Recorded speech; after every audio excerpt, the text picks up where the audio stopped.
Halo Sobat Edson, salam pintar. Jumpa lagi bersama saya Kak Andi, tutor sejarah Edson.id. Kali ini kita akan membahas materi tentang Perang Dingin. Yuk saksikan bareng-bareng.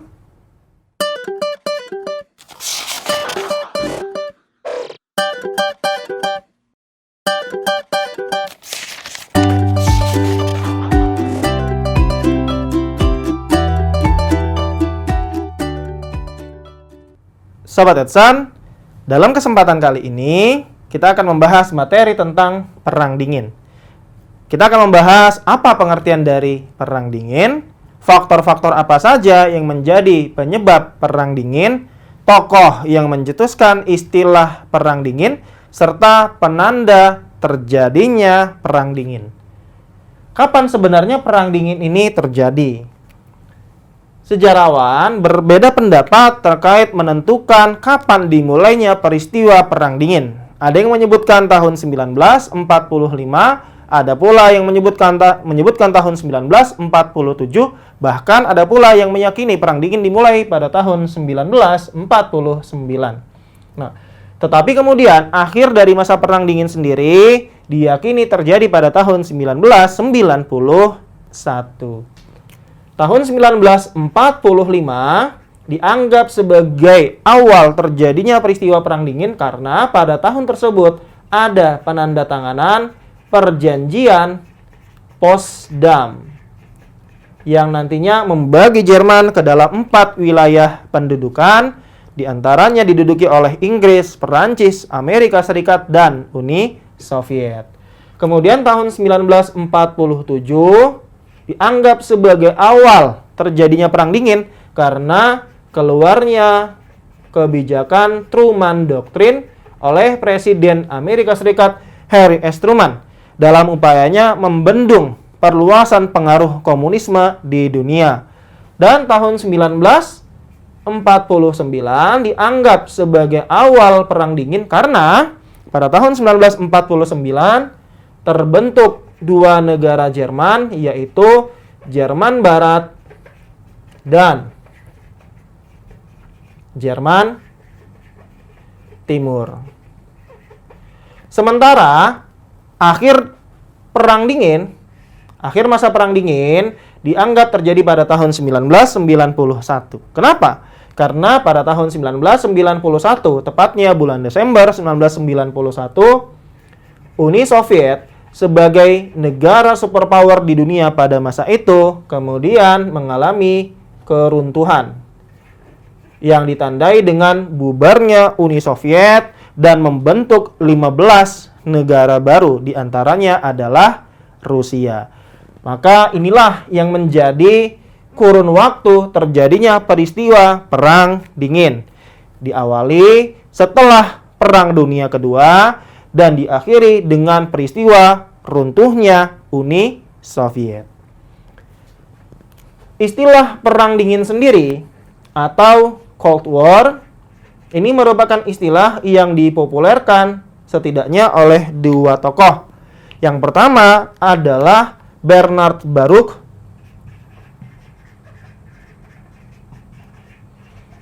Bernard Baruch sendiri merupakan salah seorang penasihat dari Presiden Amerika Serikat, yaitu Harry S. Truman. Dan istilah lainnya atau istilah berikutnya tentang Cold War disampaikan oleh Walter Lippmann, seorang jurnalis yang berasal dari Amerika Serikat. Oleh karena itulah kemudian Cold War digunakan atau Perang Dingin digunakan sebagai istilah setelah terjadinya Perang Dunia Kedua. Pertanyaannya adalah, apa sih sebenarnya Perang Dingin itu? Apa definisi yang tepat untuk menggambarkan peristiwa Perang Dingin? Maka kita dapat melihat adanya definisi atau pengertian dari Perang Dingin itu sendiri. Definisi dari Perang Dingin yang pertama adalah pertentangan ideologi. Yang melibatkan siapa? Pertentangan ideologi yang melibatkan antara liberalisme dengan komunisme, di mana ideologi liberalisme adalah ideologi yang diusung oleh Amerika Serikat sedangkan komunisme adalah ideologi yang diusung oleh Uni Soviet. Nah, kenapa kemudian terjadi pertentangan ideologi antara Amerika Serikat dengan Uni Soviet? Kita dapat melihatnya setelah Perang Dunia Kedua berakhir. Sebagaimana yang telah kita ketahui bersama, baik Amerika Serikat maupun Uni Soviet adalah negara-negara pemenang Perang Dunia Kedua selain Inggris dan Perancis. Dalam perkembangannya, Amerika Serikat dan Uni Soviet tampil sebagai negara superpower. Kenapa? Karena kedua negara ini mengalami kerugian yang paling minim di bidang ekonomi dan militer jika dibandingkan dengan Inggris dan Perancis. Sehingga kedua negara ini mampu memberikan bantuan ekonomi dan militer kepada negara-negara di seluruh dunia. Ternyata bantuan ekonomi dan militer tersebut merupakan bagian dari perang proksi yang dijalankan oleh Amerika dan Soviet. Apa itu perang proksi? Maka kita juga dapat mendefinisikan Perang Dingin sebagai perang proksi atau perang yang melibatkan dua negara, dua kelompok atau lebih, di mana kedua negara atau lebih tersebut, dua kelompok tersebut terlibat perang yang didorong oleh adanya kepentingan negara lain di dalam konflik tersebut, meski negara yang mendorong timbulnya konflik tidak terlibat secara langsung. Maka kita dapat melihat bahwa pada masa Perang Dingin banyak terjadi konflik-konflik yang melibatkan negara-negara di dunia. Contohnya adalah Perang Korea yang melibatkan antara Korea Utara dengan Korea Selatan yang berlangsung sejak tahun 1950 sampai tahun 1953. Kemudian Perang Vietnam Jilid 2 yang mempertemukan Vietnam Utara menghadapi Vietnam Selatan. Termasuk juga nantinya ada Perang Irak dengan Iran dan sebelumnya Perang Afghanistan, di mana peristiwa tersebut adalah bagian dari peristiwa Perang Dingin dan merupakan bentuk dari perang proksi. Kita juga dapat mendefinisikan, mengartikan Perang Dingin sebagai pertentangan tidak langsung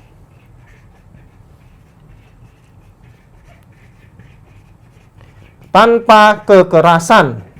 Jadi, pertentangan tidak langsung tanpa kekerasan antara Amerika Serikat dengan Uni Soviet. Inilah definisi yang dapat kita lihat, dapat kita tarik dari Perang Dingin. Pertentangan ideologi antara liberalisme dengan komunisme, perang proksi, serta pertentangan tidak langsung tanpa kekerasan yang melibatkan Amerika Serikat dan Uni Soviet. Pertanyaan berikutnya adalah, apa yang menjadi latar belakang timbulnya Perang Dingin? Maka kita dapat melihat latar belakang timbulnya Perang Dingin disebabkan oleh berakhirnya Perang Dunia Kedua. Sebagaimana yang telah disampaikan di awal, bahwa Perang Dunia Kedua berhasil dimenangkan oleh blok sekutu, di mana terdapat 4 kekuatan utama dalam blok sekutu, yaitu Inggris, Perancis, Amerika Serikat, dan Uni Soviet. Meski 4 negara ini merupakan kekuatan utama dalam Perang Dunia Kedua, tetapi tidak semua negara kemudian dikategorikan sebagai negara superpower. Kenapa? Karena meski Inggris dan Perancis menjadi pihak yang memenangkan Perang Dunia Kedua, tetapi kedua negara tersebut mengalami kehancuran akibat perang. Sementara secara ekonomi dan militer, baik Amerika Serikat maupun Uni Soviet mengalami kerugian paling minim, paling sedikit dari Perang Dunia Kedua. Sehingga kedua negara tersebut kemudian dapat memberikan bantuan, bukan hanya bantuan ekonomi tetapi juga militer kepada negara-negara di seluruh dunia. Yang menarik adalah Amerika Serikat dengan Uni Soviet adalah dua negara yang secara ideologi bertentangan. Sebagaimana yang telah disampaikan tadi, Amerika mengusung ideologi liberalisme, sedangkan Uni Soviet mengusung ideologi komunisme. Selama Perang Dunia Kedua, memang Uni Soviet bergabung dengan blok sekutu. Kenapa? Karena musuh yang dihadapi oleh liberalisme dan komunisme sama, yaitu fasisme. Dalam pandangan komunisme, maka bersatu, berkompromi dengan liberalisme untuk mengalahkan fasisme dapat dilakukan untuk kepentingan mengalahkan fasisme itu sendiri. Ketika kemudian fasisme berhasil dikalahkan, maka ideologi liberalisme dengan komunisme kemudian mengalami pertentangan kembali. Inilah yang terjadi pasca Perang Dunia Kedua dengan kemenangan blok sekutu Amerika Serikat dan Uni Soviet tampil sebagai negara superpower yang saling berebut pengaruh di dunia. Lewat apa? Lewat pemberian bantuan ekonomi dan militer. Nah, inilah latar belakang yang mengakibatkan terjadinya Perang Dingin. Lantas, apakah yang menjadi penanda dimulainya Perang Dingin? Sebagaimana yang telah disampaikan di awal, bahwa sejarawan kemudian berbeda pendapat mengenai kapan sebenarnya Perang Dingin ini pertama kali dimulai. Secara istilah, Perang Dingin pertama kali digunakan pada tahun 1947 oleh Bernard Baruch. Tetapi peristiwa yang kemudian menjadi penanda terjadinya pertentangan antara Uni Soviet dengan Amerika Serikat dapat dilihat sejak tahun 1945. Maka kita dapat membagi pada tahun 1945. Peristiwa yang menjadi penanda dimulainya Perang Dingin adalah Perjanjian Potsdam. Perjanjian Potsdam sendiri adalah perjanjian yang disepakati oleh Jerman dengan sekutu. Di mana dalam perjanjian tersebut, Perjanjian Potsdam nantinya akan membagi wilayah Jerman ke dalam 4 daerah pendudukan yang masing-masing diduduki oleh Inggris, Perancis, Amerika Serikat, dan juga Uni Soviet. Itulah yang menjadi salah satu poin dalam Perjanjian Potsdam. Selain itu, tahun 1947 juga menjadi penanda dimulainya Perang Dingin. Ketika pada tahun 1947, Amerika Serikat mengeluarkan kebijakan yang dikenal dengan nama Truman Doctrine. Apa Truman Doctrine ini? Truman Doctrine adalah bantuan ekonomi dan militer yang diberikan oleh Amerika Serikat kepada Yunani dan Turki, di mana kedua negara ini sedang mengalami gejolak pemberontakan yang dilakukan oleh Partai Komunis. Oleh karena itu, Truman Doctrine dapat kita pandang sebagai upaya dari Amerika Serikat untuk membendung perluasan paham komunisme di dunia. Kemudian, tahun 1949 juga dianggap sebagai penanda dimulainya Perang Dingin ketika Jerman Barat dan Jerman Timur terbentuk. Jerman Barat sendiri terbentuk lewat apa? Lewat 3 wilayah pendudukan yang masing-masing diduduki oleh Inggris, Perancis, dan Amerika Serikat yang kemudian bergabung membentuk Jerman Barat. Sedangkan Jerman Timur adalah wilayah pendudukan dari Uni Soviet. Maka dengan kata lain kita dapat melihat Jerman Barat adalah negara yang menggunakan ideologi liberalisme, sementara Jerman Timur adalah negara yang menggunakan ideologi komunisme. Inilah yang dianggap menjadi penanda dimulainya Perang Dingin, baik tahun 1945, tahun 1947, dan tahun 1949.